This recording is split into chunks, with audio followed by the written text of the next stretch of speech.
شروع اللہ کے نام سے جو بڑا مہربان نہایت رحم والا ہے۔ سعاد، قسم ہے قرآن کی جو نصیحت دینے والا ہے کہ تم حق پر ہو، مگر جو لوگ کافر ہیں وہ غرور اور مخالفت میں ہیں۔ ہم نے ان سے پہلے بہت سی امتوں کو ہلاک کر دیا تو وہ عذاب کے وقت لگے فریاد کرنے اور وہ رہائی کا وقت نہیں تھا، اور انہوں نے تعجب کیا کہ ان کے پاس انہی میں سے ہدایت کرنے والا آیا، اور کافر کہنے لگے کہ یہ تو جادوگر ہے، جھوٹا۔ کیا اس نے اتنے معبودوں کی جگہ ایک ہی معبود بنا دیا؟ یہ تو بڑی عجیب بات ہے۔ تو ان میں جو معزز تھے وہ چل کھڑے ہوئے اور بولے کہ چلو اور اپنے معبودوں کی پوجا پر قائم رہو، بے شک یہ ایسی بات ہے جس سے تم پر شرف و فضیلت مقصود ہے۔ یہ پچھلے مذہب میں ہم نے کبھی سنی ہی نہیں، یہ بالکل بنائی ہوئی بات ہے۔ کیا ہم سب میں سے اسی پر نصیحت کی کتاب اتری ہے؟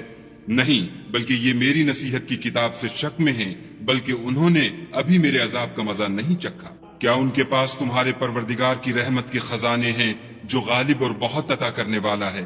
یا آسمانوں اور زمین اور جو کچھ ان میں ہے ان سب پر انہی کی حکومت ہے؟ تو چاہیے کہ رسیاں تان کر آسمانوں پر چڑھ جائیں۔ یہاں شکست کھائے ہوئے گروہوں میں سے یہ بھی ایک لشکر ہے۔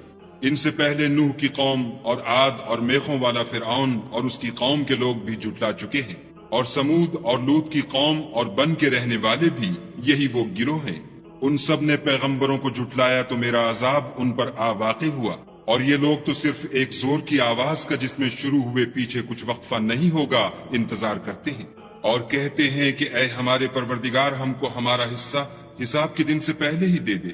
اے پیغمبر صلی اللہ علیہ وآلہ وسلم، یہ جو کچھ کہتے ہیں اس پر صبر کرو، اور ہمارے بندے داؤد کو یاد کرو جو صاحب قوت تھے اور بے شک وہ رجوع کرنے والے تھے۔ ہم نے پہاڑوں کو ان کے زیر فرمان کر دیا تھا کہ صبح و شام ان کے ساتھ خدائے پاک کا ذکر کرتے تھے، اور پرندوں کو بھی کہ جمع رہتے تھے، سب ان کے فرما بردار تھے۔ اور ہم نے ان کی بادشاہی کو مستحکم کیا اور ان کو حکمت عطا فرمائی اور خصومت کی بات کا فیصلہ سکھایا۔ بھلا تمہارے پاس ان جھگڑنے والوں کی بھی خبر آئی ہے جب وہ دیوار پھاند کر اندر داخل ہوئے؟ جس وقت وہ داؤد کے پاس آئے تو وہ ان سے گھبرا گئے۔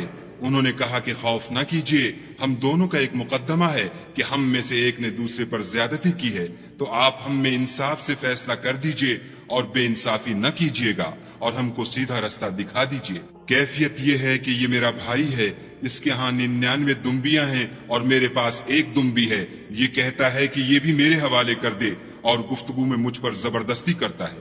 انہوں نے کہا کہ یہ جو تیری دمبی مانگتا ہے کہ اپنی دمبیوں میں ملا لے، بے شک تم پر ظلم کرتا ہے، اور اکثر شریک ایک دوسرے پر زیادتی ہی کیا کرتے ہیں۔ ہاں، جو ایمان لائے اور عمل نیک کرتے رہے، اور ایسے لوگ بہت کم ہیں۔ اور داؤد نے خیال کیا کہ اس واقعے سے ہم نے ان کو آزمایا ہے، تو انہوں نے اپنے پروردگار سے مغفرت مانگی اور جھک کر گر پڑے اور خدا کی طرف رجوع کیا، تو ہم نے ان کو بخش دیا، اور بے شک ان کے لیے ہمارے ہاں قرب اور عمدہ مقام ہے۔ اے داؤد، ہم نے تم کو زمین میں بادشاہ بنایا ہے، تو لوگوں میں انصاف کے فیصلے کیا کرو، اور خواہش کی پیروی نہ کرنا کہ وہ تمہیں خدا کے رستے سے بھٹکا دے گی۔ جو لوگ خدا کے رستے سے بھٹکتے ہیں ان کے لیے سخت عذاب تیار ہے کہ انہوں نے حساب کے دن کو بھلا دیا۔ اور ہم نے آسمان اور زمین کو اور جو کائنات ان میں ہے اس کو خالی از مصلحت نہیں پیدا کیا۔ یہ ان کا گمان ہے جو کافر ہیں، سو کافروں کے لیے دوزخ کا عذاب ہے۔ جو لوگ ایمان لائے اور عمل نیک کرتے رہے، کیا ان کو ہم ان کی طرح کر دیں گے جو ملک میں فساد کرتے ہیں، یا پرہیزگاروں کو بدکاروں کی طرح کر دیں گے؟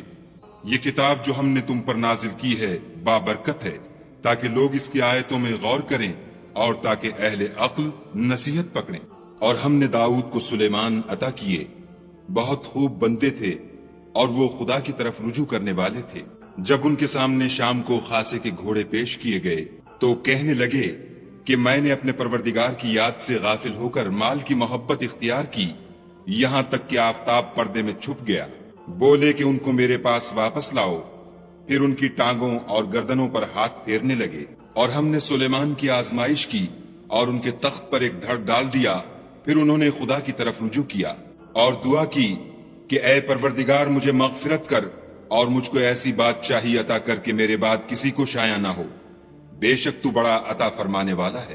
پھر ہم نے ہوا کو ان کے زیر فرمان کر دیا کہ جہاں وہ پہنچنا چاہتے ان کے حکم سے نرم نرم چلنے لگتی، اور دیووں کو بھی ان کے زیر فرمان کیا۔ یہ سب عمارتیں بنانے والے اور غوطہ مارنے والے تھے۔ اور اوروں کو بھی جو زنجیروں میں جکڑے ہوئے تھے۔ ہم نے کہا یہ ہماری بخشش ہے، چاہو تو احسان کرو یا چاہو تو رکھ چھوڑو، تم سے کچھ حساب نہیں ہے۔ اور بے شک ان کے لیے ہمارے ہاں قرب اور عمدہ مقام ہے۔ اور ہمارے بندے ایوب کو یاد کرو جب انہوں نے اپنے رب کو پکارا کہ بار الہ شیطان نے مجھ کو ایذا اور تکلیف دے رکھی ہے۔ ہم نے کہا کہ زمین پر لات مارو، دیکھو یہ چشمہ نکل آیا، نہانے کو ٹھنڈا اور پینے کو شیریں۔ اور ہم نے ان کو اہل و عیال اور ان کے ساتھ ان کے برابر اور بخشے، یہ ہماری طرف سے رحمت اور عقل والوں کے لیے نصیحت تھی۔ اور اپنے ہاتھ میں جھاڑو لو اور اس سے مارو اور قسم نہ توڑو، بے شک ہم نے ان کو ثابت قدم پایا، بہت خوب بندے تھے، بے شک وہ رجوع کرنے والے تھے۔ اور ہمارے بندوں ابراہیم اور اسحاق اور یعقوب کو یاد کرو جو قوت والے اور صاحب نظر تھے۔ ہم نے ان کو ایک صفت خاص آخرت کے گھر کی یاد سے ممتاز کیا تھا، اور وہ ہمارے نزدیک منتخب اور نیک لوگوں میں سے تھے۔ اور اسماعیل اور الیسع اور ذوالکفل کو یاد کرو، وہ سب نیک لوگوں میں سے تھے۔ یہ نصیحت ہے اور پرہیزگاروں کے لیے تو عمدہ مقام ہے۔ ہمیشہ رہنے کے باغ جن کے دروازے ان کے لیے کھلے ہوں گے، ان میں تکیے لگائے بیٹھے ہوں گے، اور کھانے پینے کے لیے بہت سے میوے اور شراب منگاتے رہیں گے، اور ان کے پاس نیچی نگاہ رکھنے والی اور ہم عمر عورتیں ہوں گی۔ یہ وہ چیزیں ہیں جن کا حساب کے دن کے لیے تم سے وعدہ کیا جاتا تھا۔ یہ ہمارا رزق ہے جو کبھی ختم نہیں ہوگا۔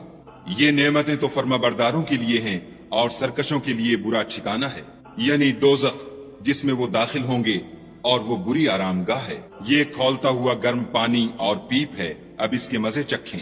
اور اسی طرح کے اور بہت سے عذاب ہوں گے۔ یہ ایک فوج ہے جو تمہارے ساتھ داخل ہوگی، ان کو خوشی نہ ہو یہ دوزخ میں جانے والے ہیں۔